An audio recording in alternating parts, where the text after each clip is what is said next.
Hello, makers, and welcome back to Making Conversation. I'm your host, Jen. Making Conversation is a podcast for people who love yarn and the community around it. Each episode is meant to be a cozy companion while you work on your latest whip, and a chance to hear stories from the makers, dyers, and designers that inspire us. This episode was originally a flock talk called Crafting Unapologetically, Owning Your Creativity. And it was recorded live at Flock Fiber Festival 2025 at the Seattle Convention Center. The energy in the room was amazing. Full house, mics tested, everything sounded great. Until one little knob got nudged and the recording ended up sounding like a crunchy mess. Okay, no shade to our sound guy, he was fantastic. But honestly, this was all a blessing in disguise because we got to re-record the conversation and so much good stuff came out of it. So if you did attend this talk at Flock, keep watching because there's so much good stuff. We had so much fun re-recording this. You'll see. Crafting unapologetically, owning your creativity. This topic is something that I've been thinking a lot about over the last couple of years. It's so easy to get caught up in the noise, what's trending on social and on Ravelry, what gets likes, what people expect from you. So this conversation is about tuning that out and turning up the volume on what actually lights you up. Our guests for this conversation are some incredible artists from across the fiber arts world. Marcella of Little Wing Fibers, whose playful, nostalgic colorways feel like tiny daydreams spun into yarn. Also, Marcella has been on this podcast before. We chatted about neurodivergence and craft, and it's so fun to have guests come back and learn more about them. Sam and Kiki from Magpie Fibers. You will probably recognize these two, whether they're holding down the Magpie booth at a festival or you're scrolling Instagram and they come up on your feed. They're a part of the team that makes Magpie Fibers what it is: bold, intentional, and full of heart. And last but certainly not least, Veronica from Miss Bab's Hand-Dyed Yarns. Veronica plays a big role in shaping the magic at a brand who has been dyeing beautifully vibrant colors for 20 years. It's amazing. So we get into a lot, but the main things are really diving into how to make things that you will actually wear, make things that bring you joy, and choosing color because you love it, not because an algorithm told you to do it. Really quieting any outside voices and finding joy in the process. If you enjoy this podcast and this episode, here's how you can support the show. Subscribe on YouTube. Leave a comment below with your crafting unapologetically moment. I really love reading these. Share the episode with a maker friend or your craft night group. And if you'd like to go a step further, I do have a Ko-fi page. Now, this show is absolutely a labor of love, but it does take a lot of time behind the scenes. So every little bit helps keep the show going. And I just want to say thank you from the bottom of my heart for being here and watching these episodes. I truly love bringing these stories and perspectives to you. All right, now grab your whip, get cozy, and let's dive in. Let's start, as we always do on this podcast. What are each of your maker journeys? My maker journey is I taught myself how to knit about 14 years ago. I just kind of got wild hair and I just decided I wanted to go knit, and I ended up going to our local Joann's. RIP. Went to the local Joann's, bought the book Stitch and Bitch, and read that cover to cover. Had my Lion Brand yarn and went to town and made my very first hat, and just absolutely fell in love from there. Luckily, I was doing it when YouTube was already a thing, and there were already a bunch of tutorials on stuff. And then I found Ravelry, and that was it for me.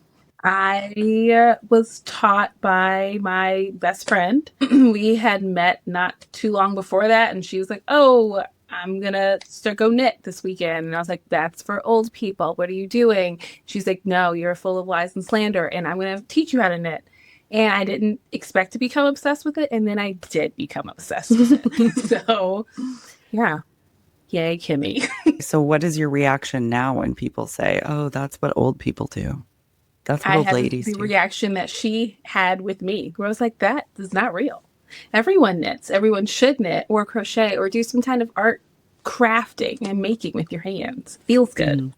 It's true. My maker journey starts very young. My grandma used to knit. My mom was always doing crafts with us. And so it was only a matter of time before I like picked something up. I did pick knitting, and I don't remember when I was taught it first, but in high school, I was like 15 or 16. I like picked it back up again, and I remember I used to knit in class as like a stim, I guess, to like try to pay attention, and it worked. And I've just been here ever since. I started out making like little stuffed snails, and I used to actually knit in miniature with like toothpicks. That was very fun for me. But then I just started making garments, and the rest is history. So, How many toothpicks did you go through?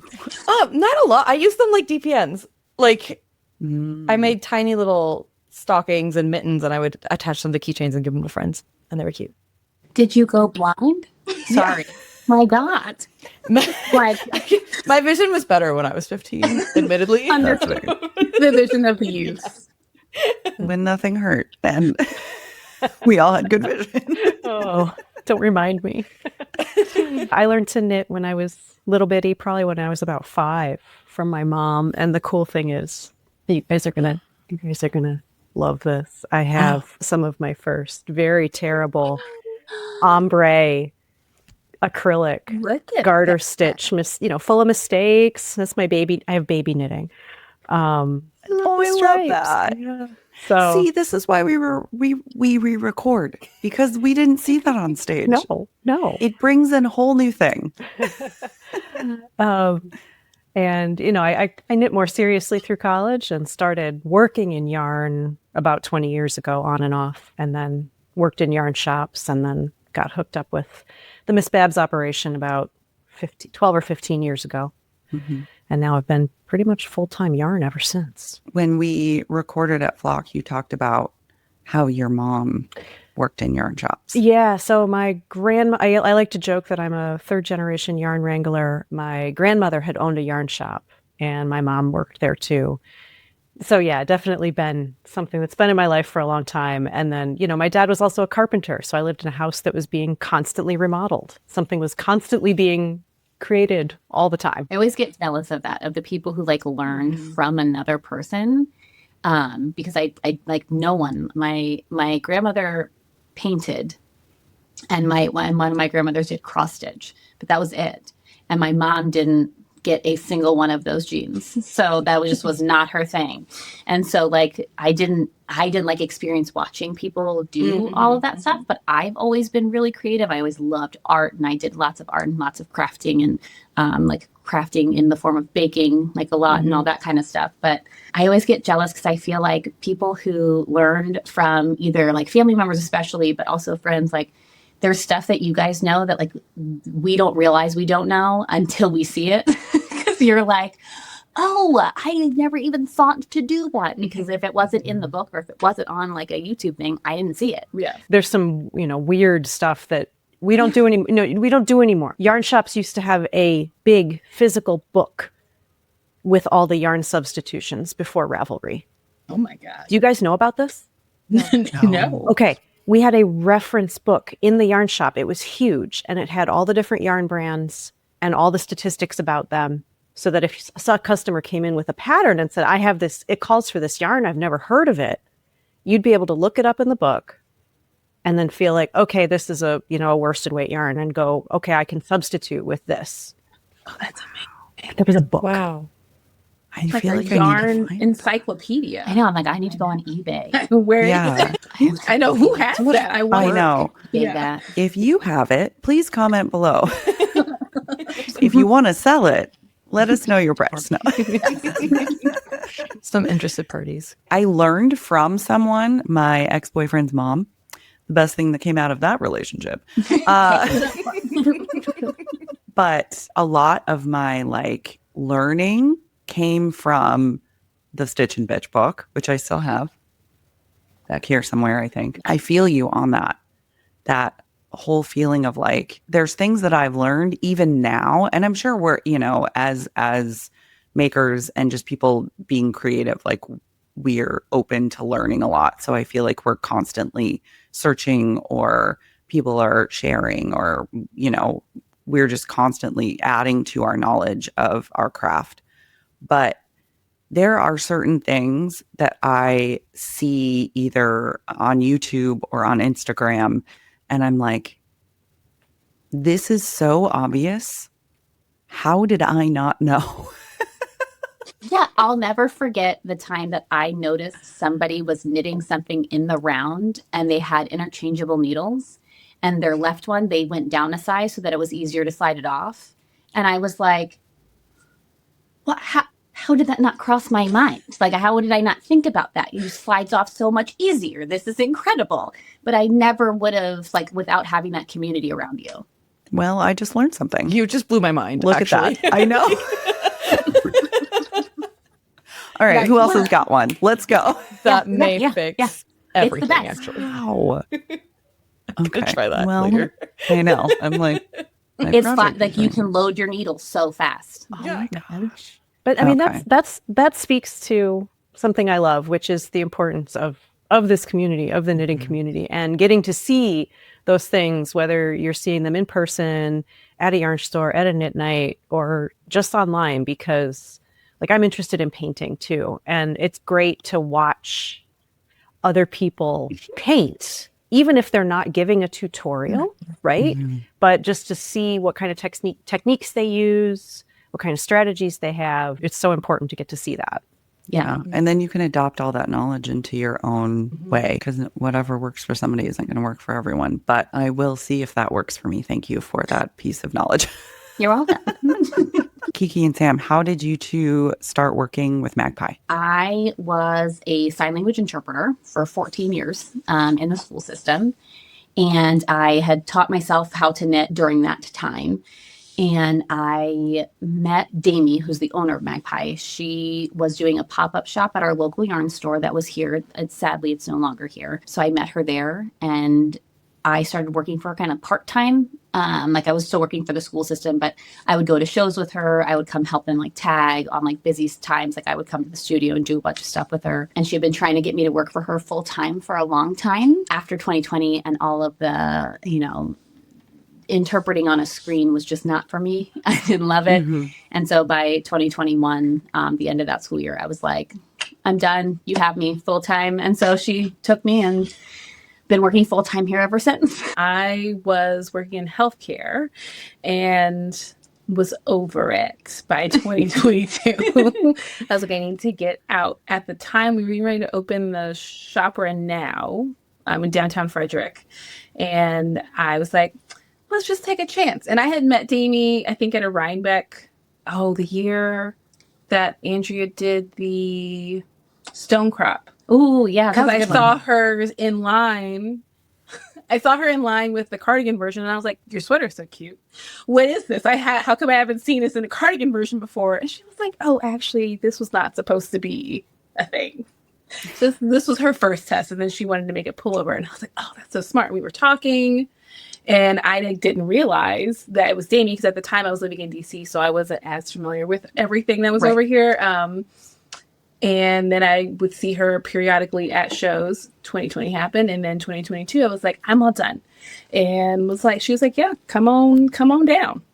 And Here we are. Side note, at Flock, some lady stopped me in the bathroom and asked if I was Damie. There you go. Okay. That is wild. Yeah, it is wild, isn't it? I'm probably going to cut this part out, but... No, but Damie is so short. Maybe they don't so tall. know how short she is. I don't know. Damie is like short. They probably were like dark hair, tattoos. Damie. That's it. Well, I will say at Sacred Sheep a couple of years ago, I had a couple of people stop me and ask me if I was Andrea Mowry when I had blonde hair. So probably the same. Tattoos. That's it. That's it. It's okay. People ask me if I'm Babs. Okay. Mm-hmm. Yeah. Or if I'm Babs' daughter, which is sort of a little weirder, but no, yeah. I think you should just make up a story and just change it every time for every time. person. Yes. Yes. It's like Here with for the the chaos. Yeah. Yeah. I'm Babs's long lost love child from. Yes. Make a Get lore. wild. Yeah. Get wild. All right, Marcella, how did you start Little Wing? I was an illustrator before I did this. I have an art degree. I also went back to school to get an art degree from art school in animation and illustration. I illustrated a book. I tried that for a little while doing freelance, and I did not like it. It was really hard to make art on demand for money. While like my illustrating experience for the book that I did was not like bad per se, I just was not having fun with my art anymore. And so this was around 2020, and I was like, I need to pivot. I was looking for like full-time jobs in wherever just to like get money. I was newly married, and thankfully my husband could cover our bills with his job. And so I kind of started experimenting, and I found the hand-dyed yarn community on Instagram because I had gotten really back into knitting during the pandemic. And I was talking to my aunt who taught me how to knit, and really kind of wanting community like all of us were, I feel like, during lockdown. And I watched some videos of people dyeing yarn. I went on YouTube and learned how to do it. And I was like, I could do this. I can make this a business. I could do this. I think I could do this. And it was just enough audacity. And my husband, who has an MBA, who helped me start it up. And I just did this. And I've been here ever since. So this is my 5th year. In September, it'll be 5 years. So Side note, my dogs are named Marcello and Benny. And Marcella's husband is named Benny. Benny. That's the funniest thing. That's incredible. And every time that I send Marcella an email, I have to change the O to an A because I just automatically type Marcella. So this was really our friendship was meant to be. Yeah, it was really. Veronica, how did you get started with Miss Babs? So I left graduate school at about the time of the 2008 financial mess. I thought I was going to be a museum professional. Well, turns out that wasn't going to happen. I was in the DC area, but I didn't know anybody, so that made it really hard. But I ended up working at Fiberspace in Alexandria, and Miss Babs was one of our very first dyers that we ever had in the shop. And she came and I met her, and she dyed the shawl yarn that went with my wedding dress at that time. And it just so happened that I helped her at Maryland Sheep and Wool. And then my husband got a new job out in California. And I said, oh my gosh, I have to move to California. She goes, where are you going to be? And I told her. She says, oh, you can work for me at Stitches West. I was like, oh. My role grew as they found more things for me to do remotely from California. So marketing, bookkeeping, pattern design, planning, shows. So my role has grown over the past however many years.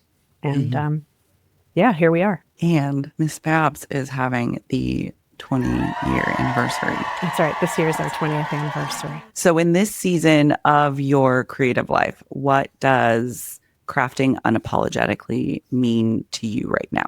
For me right now, it is making what I want that I know is going to be something that I'm going to wear. I think that when I first started my knitting and crafting journey, I very much was drawn to what was really popular at the time, including colors that were popular within those patterns. And I spent a lot of time and a lot of money making these beautiful pieces. Like, don't get me wrong, the yarns are beautiful, the pieces are beautiful, but they're not things that really fit my style necessarily. And so I remember like looking at I have a specific closet in my house where like I keep all my knitwear like folded. And I was looking at it and I was like, I don't wear like 80% of the stuff that I made. And I'm like looking, I'm like, that's so much time, so much money. And I need to start looking for things that actually fit my wardrobe. So I was really kind of looking at my style, trying to figure out what I like And then there's also like that beautiful thing about knitting is that you can alter anything. So you can find pieces that you like, but maybe take out this piece of the color work that you don't like or whatever. And like, so I'm being much more intentional behind my making. And I'm doing that very unapologetically. Like, I'm not just being like, this is the new cool thing. Everyone's making it in neon. I'm going to do that too. One of my favorite things to do is to take a pattern that catches my eye, because often it's color that catches our eye. And I'll take a picture of it and I'll turn it to black and white. And then I'll try to envision it in a color that I would wear.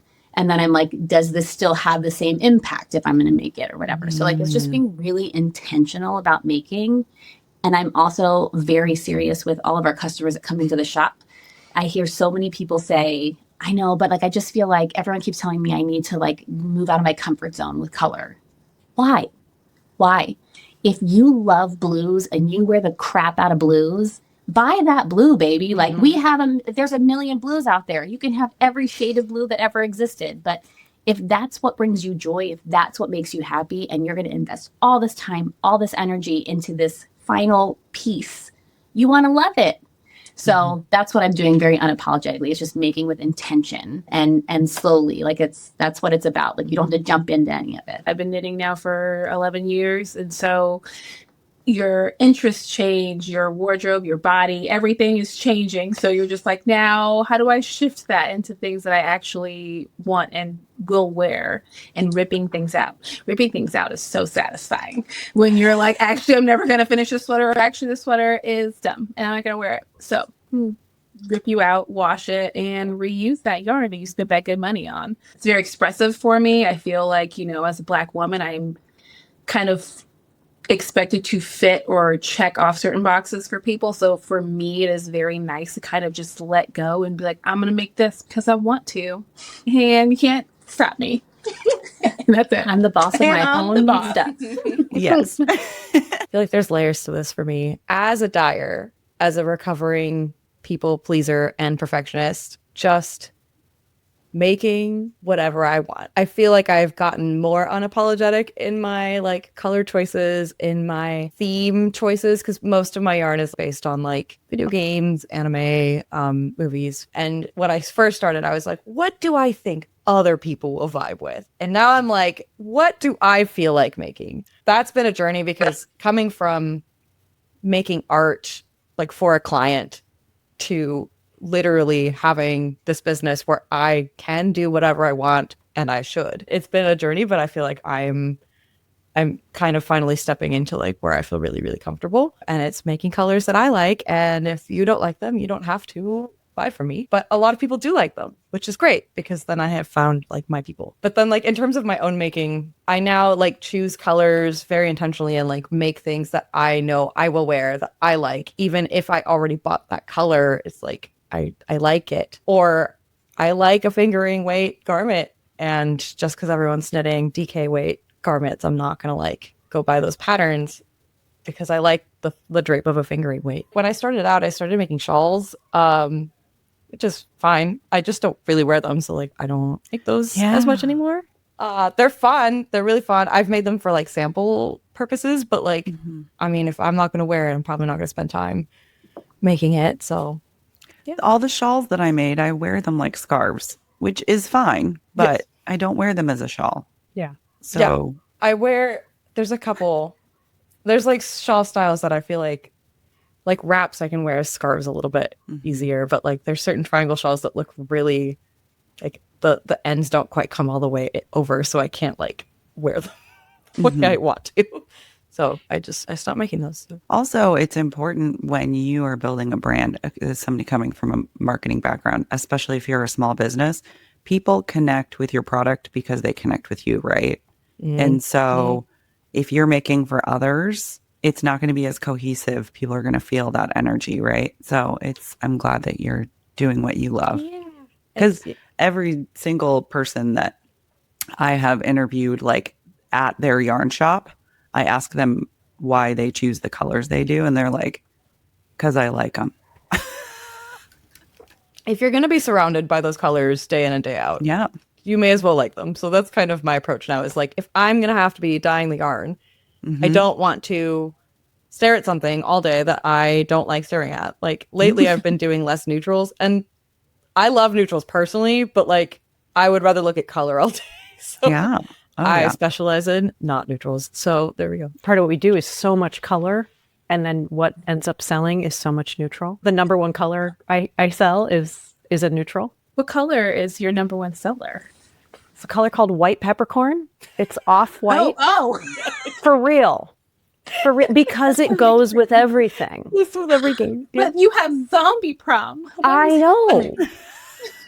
I know. We sent Jen home from Flock with I had to tease her a little bit because I sent her home with some neutral, but Yeah. it's going to make her happy, and that's the important part, right? It's the sample's fault that you had. It's the sample's fault. It's always the So- sample's fault. That's normal. That's normal. And technically it is a neutral, but it's not just white. No, they've got Yeah. some interest. So Yeah. It's yarns held together. That sounds right up it's my great. alley. Now I have to go look at that color. Mhm. for my own making, like part of what I'm making a choice for is more about process, about am I going to enjoy the process of making this, regardless of even whether it gets worn. I know you know there's always this thing about shawls, like there's so many shawls, how many shawls can you wear? Well, I mean, how many paintings can I hang on my wall that I have put in the house? It's okay if they don't get worn. It's okay if they don't get used or hung up. But if the process is enjoyable, I'm okay with that. I like that. Because also we're going to be doing this for a long time. If you enjoy the process, that is one of the most rewarding things, right? Besides actually putting on the final product and being like, haha, look what I did.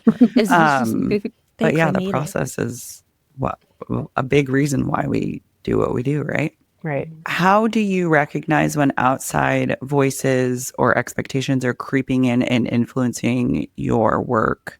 And how do you quiet those voices? That's such a hard one, but with especially with all of the social media and Instagram, which is lovely because it creates such a space for like good inspiration. You can see things that inspire your own creativity to make new stuff. You can see that things sometimes like start to creep in. When they're the number one things on Ravelry, I'm like, that looks so cool. Like I want to make that, and then I'll start to plan it, and I have to like slow down and be like, Sam, are you going to wear this?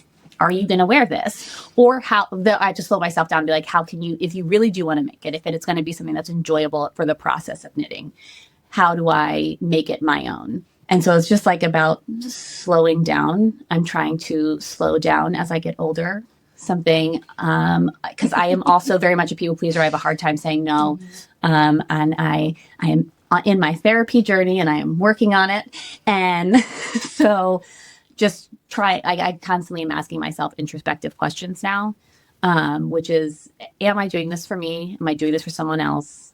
Who am I doing this for? Why am I doing it? To really, again, make those like more intentional decisions. But that stuff creeps in probably every single day, if I'm being honest. Same stuff with like, why don't we have that color? And it's like, well, that color doesn't really fit our palette. Yeah. Like, I think there's this idea sometimes in communities like this, with businesses, that they feel like there's limited pie slices. And so you don't want to like encourage people to go somewhere else to get something. But we have so many incredible small businesses in this community that they do their thing very well. And I don't have a problem being oh, you're looking for that really bright thing, go over to Little Wing Fibers. Like that we don't do that well. People who really want that like pastel-y Geraldine from Wandering Sock, like girl, go over there. I don't have a problem doing that. And so I do have to remind myself, like, I would love to have those colors that I could dye myself, but that's not our thing. And that's okay. With that, of like slowing down and kind of being more introspective, is I have several knitting friend group chats. And I'll also this one, and it'll be like, I think I want to do this. And it's really like, are you sure about that? And like, you're right. You're right. I had a moment of temporary loss of sanity. Don't look at me. It's fine. It's fine. So usually it's a little bit of that sounding board too, of people who like really know you and are like, girl, You're not going to knit that on a Did size you? 1 needle And for a I'm whole not. sweater. Stop pretending you're doing it. And I'm not. But for a second, I thought about it. You need a little reality check sometimes from your friends who know that you're going to cast it on and then put it down because you're like, this was a dumb idea. So, When I start to get anxious about like a color I'm making, about like, will they love it? That's when I have to like put it down and be like, I don't actually need to worry about that. I need to worry about if I like it. My color palettes already are kind of vague and abstract to begin with. I feel like there's some dyers who will like, if they're working off of a reference photo, they will like color match exactly. The people who do that are really good at that. Mine are kind of intentionally left vague because I like to play and see what happens. So mine are very like vibes based, and like that's how my ideas happen. And so if I'm sitting there being like, oh my gosh, maybe this needs to be more like desaturated or like more earthy or whatever. And I'm like, what am I going for actually? Like, what do I like it? And if I like it, then I stop. And then I'm like, that's it. I'm done. This is the color. And more often than not, I'm like, here you go. Here's the color. And then people are like, oh my gosh. That's kind of like a listening to my body thing where I have to like, why am I worrying about this so much? And then I usually can quiet the voices by reminding myself that I'm the one dyeing this, so I get to make all the decisions. So I'm a big believer in learning how to listen to your gut and like really harnessing that. Agreed. Some really cool stuff in my life has happened because of that. When a lot of other people were like, why did you do that? And I'm like, because I wanted to and my gut told me that I should. And like good stuff has come out of it. So I had a gut feeling. I mean, that's how I started this business. Just like I felt like I had a feeling that I could do it, and I can. So I love balancing that kind of gut feeling with also like, okay, here's what I know what works. You know, in terms of my audience or my folks. Again, white peppercorn. You know, and for my own making, I have to also be mindful. Like, hey, I live in California. I don't need a winter hat. I don't need another winter hat. You know, I grew up in Chicago where like knitting was like your mittens came down to here, you know, to keep out the snow, and you had a serious hat and serious sweaters. I had to like change my outlook on designing because I thought, oh, everybody's going to people want stuff to really keep them warm. Whereas now a lot of people are looking for stuff that is just fashionable or is just fun to make, and kind of letting go of that other need. Like I said, I was a sign language interpreter for 14 years. You have like a dress code. You are required to wear a solid color that contrasts your skin tone. So I had essentially like a Johnny Cash uniform. Like I just was in all black all day, every day. And I love my classic black, but I did feel a little stifled in that for a really long time. I did that job for so long. And so when I got to come over here, when I was just working here part-time, like being able to play with that color, I knit my Stephen West marled magic sweater in the most neon things ever. And I did wear that thing out because it was like a moment for me to just be bright. I am, like we've said, I think that a lot of people, this resonates with a lot of people, being a people pleaser. You also don't ever want to make anybody else uncomfortable. You don't want to make anybody else feel weird. You don't want people, you don't really want to stand out. You kind of want to blend in, which I have done my whole life. And getting to do this job and be creative, and I've been slowly kind of finding my own style and what I like and what colors I like that bring me joy. But I think the thing that brings me the most joy is being able to make all these colors and then going to the shows and seeing other people resonate with those colors, love those colors, even ones that I don't necessarily wear, and then them tagging, and you get to see your creativity meshed with that other person's creativity. And I think like that is something that you don't get to experience in your everyday life. It's like very validating. It's very like, you know, if you paint and then you see it up in someone's house. And it's like, it feels so good to like be a part of that person's inspiration, that part of that person's creative journey. Because with yarn dyeing, it's different because you're creating the raw materials for someone else to create. So you're creating, and then it's like you know, like a pass it on. Now you get to create with it kind of situation, which I think validates everyone's creativity, especially yarn dyers' creativity. That's a really beautiful piece of it. Appreciating color versus then developing colors is a fun path to be on, because you get like an idea stuck in your brain and you're just like, how can I make this real life? And then you're like, okay, I did it. And then, when people are like, wow, that color is good, you're like, it is good. Okay. There was a lot of tears and I thought I lost my mind for a moment halfway through, but we figured it out, which was happening this morning. I had an existential crisis and it's fine. She is always just like, girl, get your life together. What's happening? Because I'll have something in my brain and I'll be like, no, I think I got it. And I'm like, actually, this is trash. And no one look at me. I don't even know what color is anymore. And she's like, walk away. It wasn't trash. It wasn't trash. It was ugly. Ugly's in the eye of the beholder, right? I mean, what you love, somebody else, or what they love, you don't have to love. I tweaked it, and she made me less mad. I was less mad at myself, but still, it feels like that path of like just coming up with colors and trying to get that idea, birth her into physical form is always kind of fun to see. Relatable content. I always feel like when I'm like, oh, this is so ugly, it's like my bestseller without fail. Every single time. People are like, oh my God, girl, this is like amazing. I'm like, it's amazing. You're like, yeah, it is, huh? Oh, totally, that was on purpose.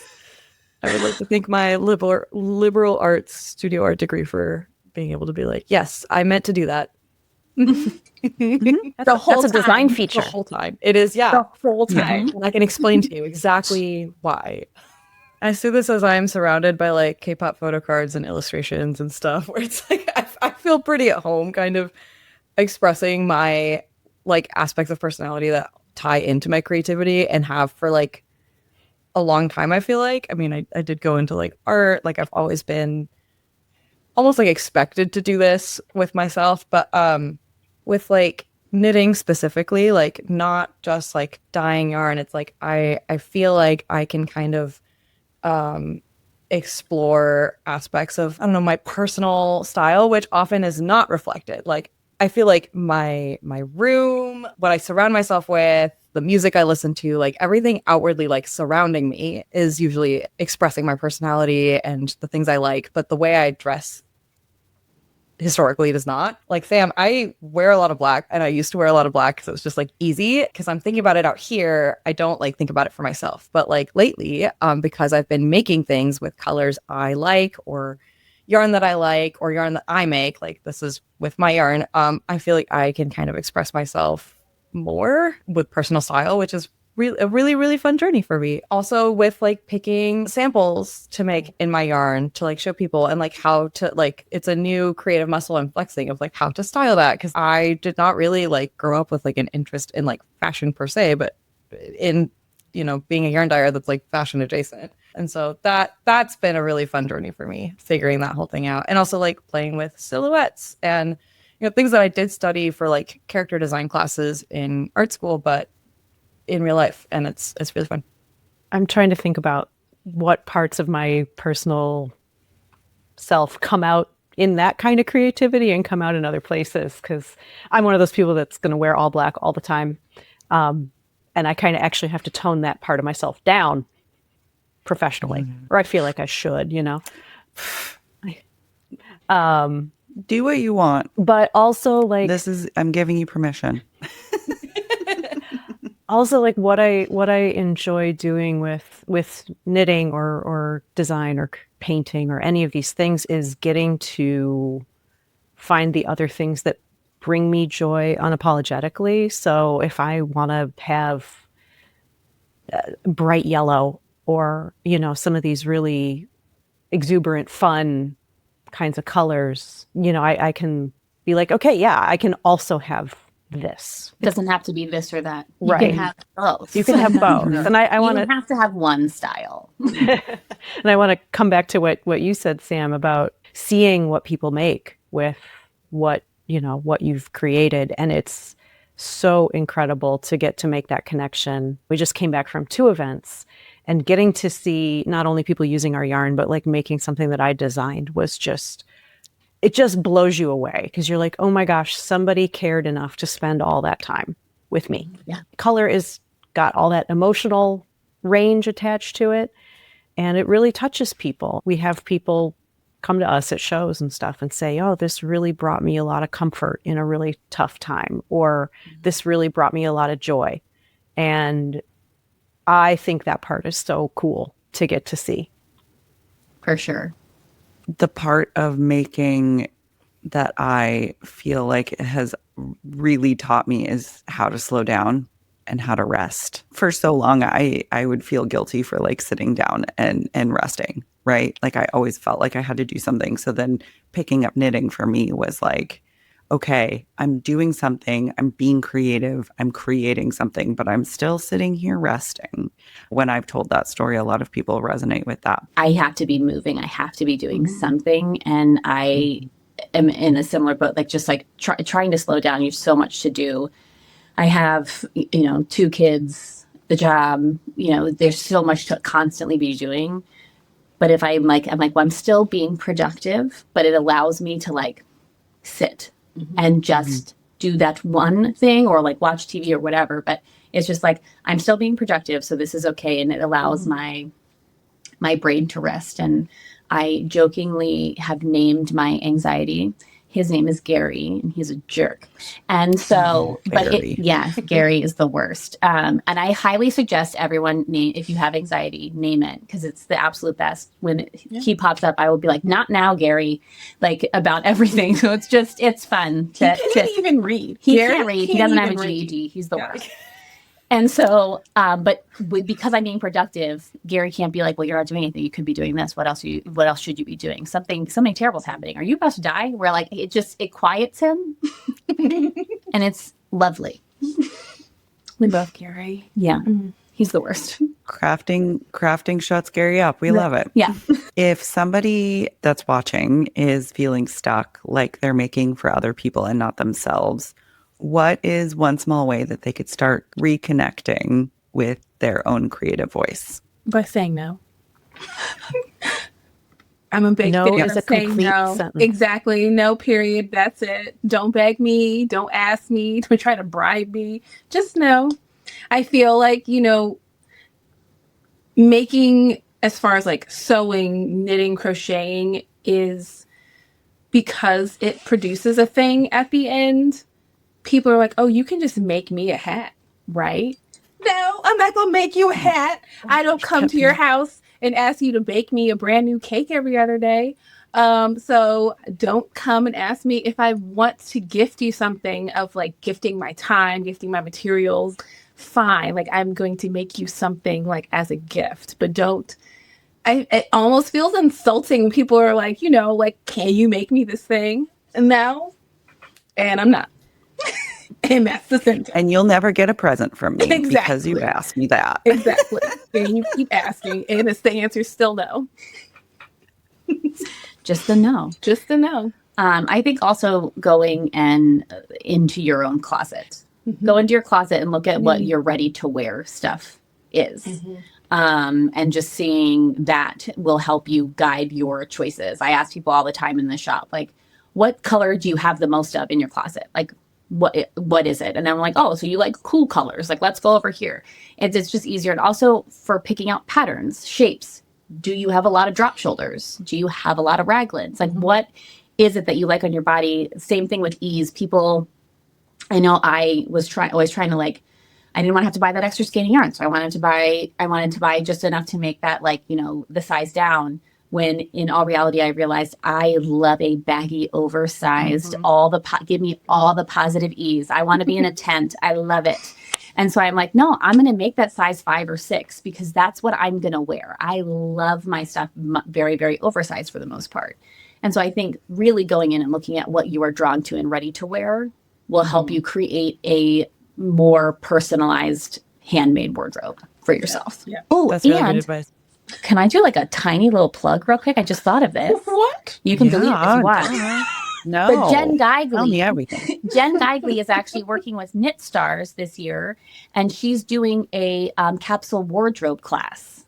and how to really design a good capsule knit wardrobe for yourself and the process of creating it, along with patterns. So if people are interested in that, that's a good place to start. That's really smart. That is smart. Good job, Jen. I know. She's so From cute. one gen to another. So Jen. Yeah, from one gen to another. Good job. That's really good advice, because when I started making garments, one day I was like, what if I just look at what I'm already wearing? Like it was like this novel thing.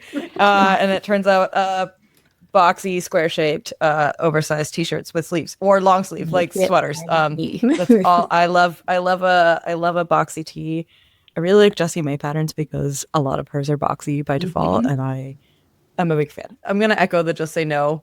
I feel like a good way, if you're like, I do this like when I'm feeling overwhelmed of like, or pressured that I need to make something either for someone else or for myself or because it's trendy or whatever, is to just step away from that particular craft. I just go do something else. ADHD crew. I'm a collector of hobbies, and so I literally can just go down the list and be like, cross stitch, drawing, painting, baking, cooking, gardening, whatever. I'm just gonna go do something else, and then I can look at it with fresh eyes, and like maybe inspiration will strike me, or I will decide what to do then. But I feel like stepping away is also good advice. I've been getting that advice as an artist since I can remember. I have always been asked to draw people also, like that never went away. Is people are always like, can you draw me? Oh my god, you can draw, can you draw me? And I'm like, no. I always tell people I can teach you. Yeah. People it's like I can teach you how to make it for yourself. Yeah, and people are like, what is that, can I have one? And it's like, it's this pattern, you can go buy it and go get the yarn for it. I have a therapy phrase for this moment, which is don't should on yourself. Ooh, I've heard that one. I should. I get people coming in and saying, well, gosh, everything I buy is purple and I shouldn't buy any more purple. And I'm like, but are you going to actually finish knitting if you buy it in your favorite color? Yeah. Are you actually going to want to wear it in your if you are like, well, I shouldn't do that. I should have orange instead. I'm like, but are you going to want to knit it? Are you going to want to wear it? Mm-hmm. It's okay to stick to what you love. I'm all for people challenging themselves and stretching themselves, but being okay with what you love is good. It's okay to try something new, but if it doesn't resonate with you, don't like force a square peg in a round hole. Mm-hmm. Exactly. You were talking about color, and even before you said orange, I was like, just go look at Gigi on Instagram. Yeah. Gigi loves orange. She does. Unapologetically. Mm-hmm. And we love that for her. Exactly. Yep. You know what I mean? Yeah. You see Gigi at any event and you know, even before you see her face, you know exactly who it is because of the orange. And I just love that so much. Yeah. It's the best. We are going to go into our rapid fire questions. Okay. What's a color you'll always reach for no matter the season or trend? Black. Blue. Pink. Black. Also purple. Perfect. What song or album is your go-to when you need to get out of a creative rut? Anything by Nicki Minaj. Right now, I think today I've been listening to a lot of Gigi Perez. Sad weather, sad girl. Love it. Any K-pop. I have a massive K-pop playlist, so I just throw that one on. Anything Led Zeppelin, classic rock, metal. What is one thing you're unapologetically loving right now, fiber related or not? K-pop Demon Hunters. Mm-hmm. Yeah. So glad she got you on the train. We've been asking, her daughter and I have been like, girl, watch the movie. And she finally watched it. It's about time. So good. It's so good. It's so good. Oh, good. And I will belt out those songs in my car with the windows down. Yeah. Good. Good. I've been playing a lot of Switch lately, and there's a tiny bookshop game where you have a tiny, like, U-Haul truck, and you can just decorate it and sell books to people, and it's so fun. They're like real book titles, though. They're real book titles. It's so cute. It's amazing. I know. Two come to mind. I've been very into my Baldur's Gate 3 playthrough. I told myself I was going to do that after Flock for like a week solid, and I have, and I'm not even close to done with Act 1 yet because I am obsessed And then also I just joined a choir, shout out Oregon Chorale. So unapologetically have been loving listening to choral music and getting back into my choir kid nerd ways. So, Oh my God. It never occurred to me that you could just join a choir. you can Google choirs in your area. More than likely they have auditions and it's a lot of fun. Benny and I both joined. So Oh my gosh. Okay. Well, I don't need to add another thing to my list at this point in my life. But this is my maybe one at some point. extracurricular. Yeah. I had joined a terrible adult orchestra, terrible adult chamber orchestra. Oh, that sounds fun. That was a lot of fun too. But, right now, I don't know. I've been nerding out on my garden this year. Moved to a place that had a garden, and right now we're having a tough time because it's California. It hasn't rained since May, and that's normal, but makes the upkeep a little hard. But out there with my tomatoes and my beans, and emailing the Extension Society about why my raspberries aren't making raspberries. My strawberry plants only made like 3 strawberries, and somebody ate them before I could get to it. And it was either a squirrel or somebody that was at a party. Oh. It's fine. Maybe next year. What is the last thing that you made that brought you pure joy? What I'm making right now, my Norma sweater. I'm making a Norma sweater. I'd had that in my queue for like 5 years. I don't even know when that thing came out. It was like so long ago. And I have been dying to make that. And I finally was like, I don't care about any other samples. This is what I'm making. I'm making it. And you are. And you're almost done. I'm almost done. It's so good. Yay. Last thing I made was probably our rotas. I made mine first. I was addicted and it went so fast. And then she's like, I'm not going to finish it. I was like, I'll make it, but you got to pick up the sleeves and the collar. She's like, sure. I finished hers in like a week. And then Juanita's, I did hers after that because she's so tiny. So it went even faster. And then we were going to do pictures of everyone that works here. And so everyone else had made theirs. And Amy was like, when am I going to make this? I was like, don't worry. Again, I will make your body. You have to do, I hate picking up collars and sleeves like the plague. So I was like, here is the body. She's done. You just gotta finish her up. I made a totally tank top to wear at Block that I was wearing in our original recording that did not pan out. You could probably insert it because I was wearing it on Saturday. It's fine. Everyone who's watching will have seen the visuals of us on stage. So In that our top. We're in our rotas. Yeah. Yeah. Oh, yeah. Right. You are. Yeah. That's right. Yeah. No, I made that and in one of my BTS colorways, and it's just one skein for the body, and it made this really cool fade. I had a couple of like really crazy projects that used like, I don't know, as many colors as I could find in the box. So I did an Atlas shawl by Kieran Foley that I think had every color I had in it, and I actually gave that to one of my coworkers. So it's either stuff like that, which is like way overkill, or it's stuff I just did like a crocheted cowl that turned out to be really simple and really satisfying, and I'm on my 4th one. Morning person or night owl? Night owl. Night owl. Morning person. Morning, Solidly. give me all the coffee. I'm so jealous. I just my brain does not work after 6 p.m. My brain starts working at 6 p.m. Yeah. I can't. I know I'm like an odd bird out. I just like, I don't know. At 6 p.m. I'm like mushy and I just want to turn it off. So No, bedtime is 9:30. yeah, bedtime is solidly 9:30. My natural, like, I would wake up at 2 o'clock in the afternoon and go to bed at 4 o'clock in the morning. Oh god. If I could. The fact that you are a morning person, Marcella, I don't think I've ever met anyone with ADHD. No, Isn't the night owl. I think it's genetic. My grandma used to tell us that if we wanted to like call her or do anything with her, she was like, my hours are from 6 to 6.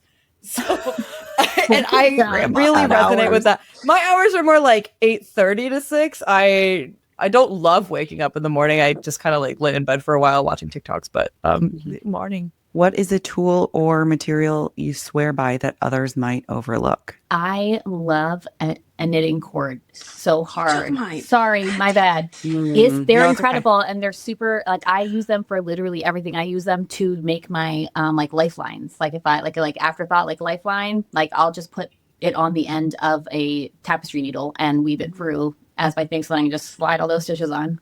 It's the best. You can have the same answer. It's okay. No. Ooh, I probably want to be a different. really pretty stitch marker.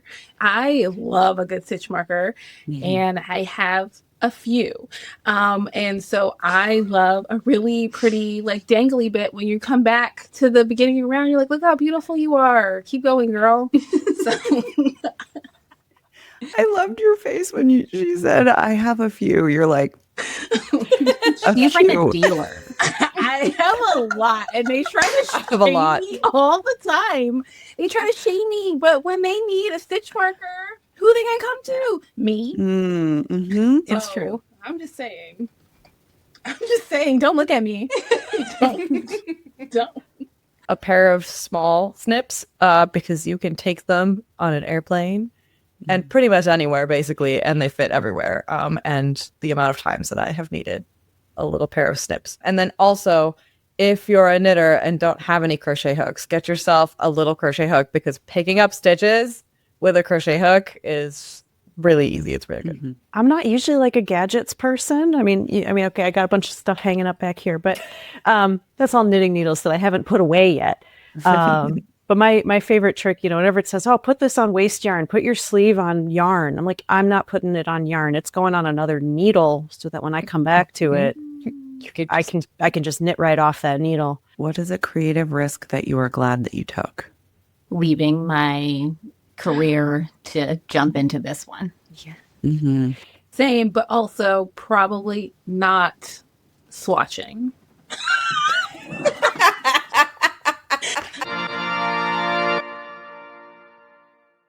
Not swatching. I am a lazy girl, and I do not like to swatch.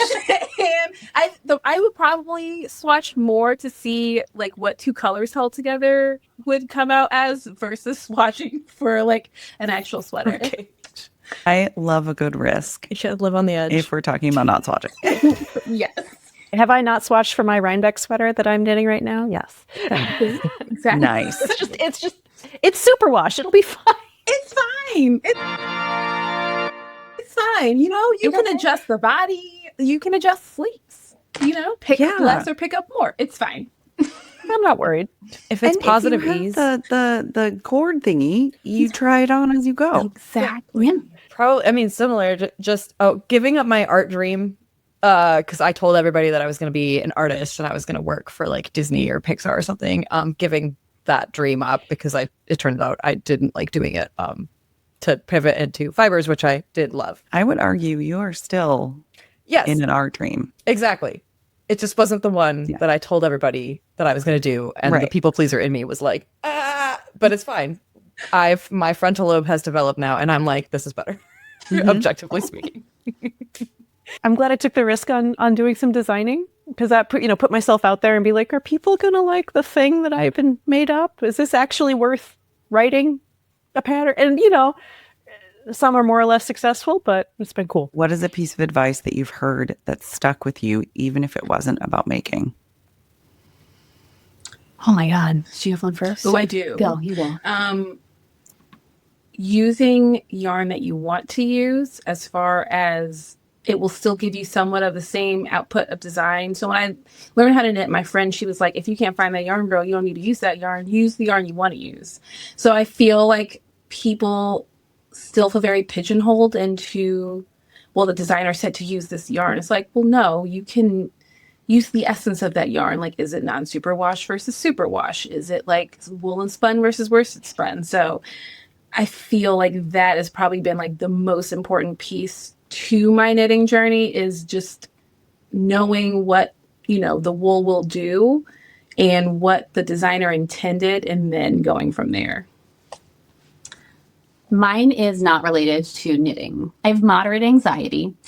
And Gary living up here, yeah. The best advice that I received regarding that is people often think that it is because it's not visible, that it's not real, and it's easy to believe that about yourself, that it's just all in your head. And my mom, who has anxiety, she said to me when I was really struggling with it, she was like, this is your diabetes. Would you tell somebody who had diabetes that, they didn't need medicine, that they didn't need care, that they didn't need this, and that it was all in their head? You wouldn't. It's literally the same thing. And so being able to have that early on in experiencing it did help me be able to recognize that it is a real thing. It's not in my head. It is something that I have to deal with every single day. All mental health is that it is real. If people wouldn't treat visible disabilities, visible diseases the same way that they treat mental health because it's not visible. Mine is to make mistakes because we're all human. We are going to make them. So embracing the fact that you're going to make a mistake. It was kind of life-changing for me. And I've been getting this advice since I was studying art. A professor of mine had us make these big black and white abstract paintings, like on paper. They were due in like 3 days. And then when they were due, he literally walked over with all of the paintings in a stack to the paper cutter and just cut them all in half one by one.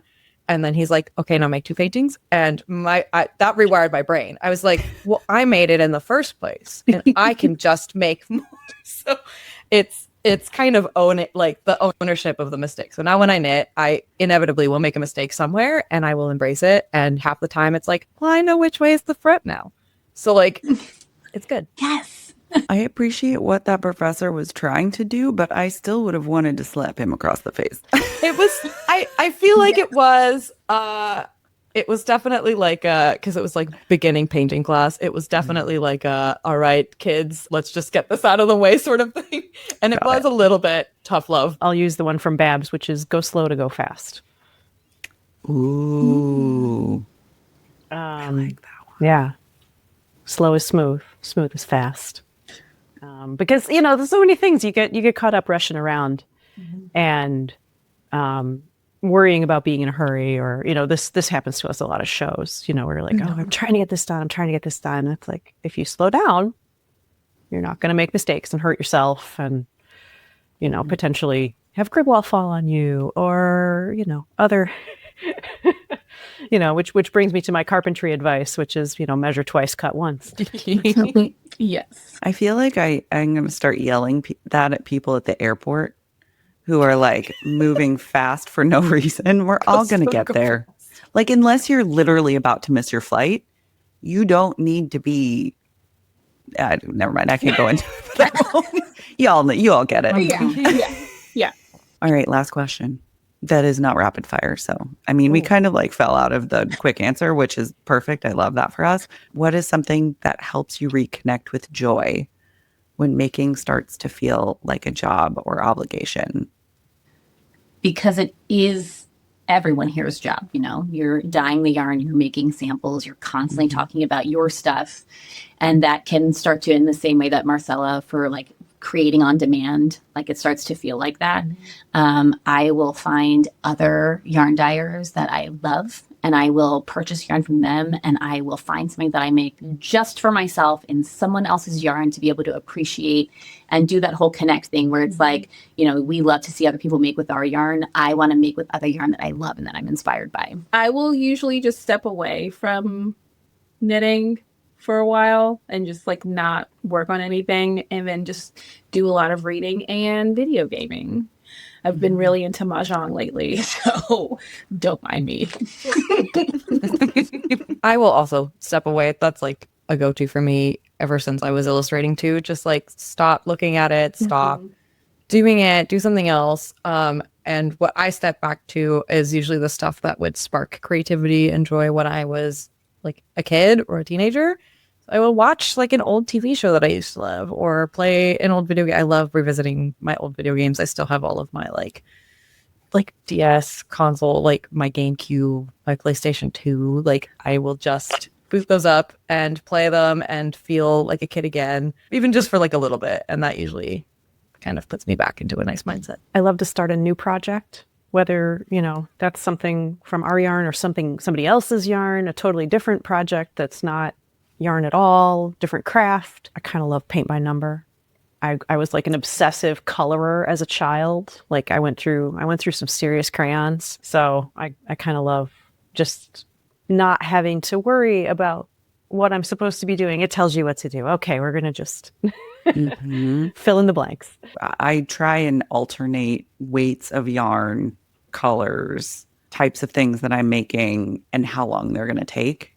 And that really helps me like not get into this rut of like, oh my gosh, this is forever taking, you know, because I think that if you're constantly making like fingering weight sweaters on size 2 needles, I've stepped away from, I'm going to make this so that I can post it on Instagram so that people know that I'm knitting every day and this is what I'm knitting. I think we've all been there in that moment, right? At least for a little bit and especially when we first start and join the community. So kind of switching things up.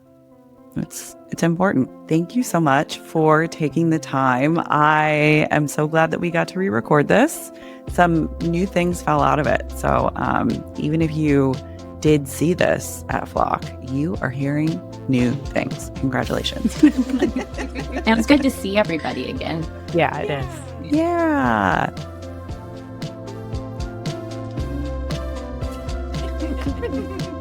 Perfect. Okay.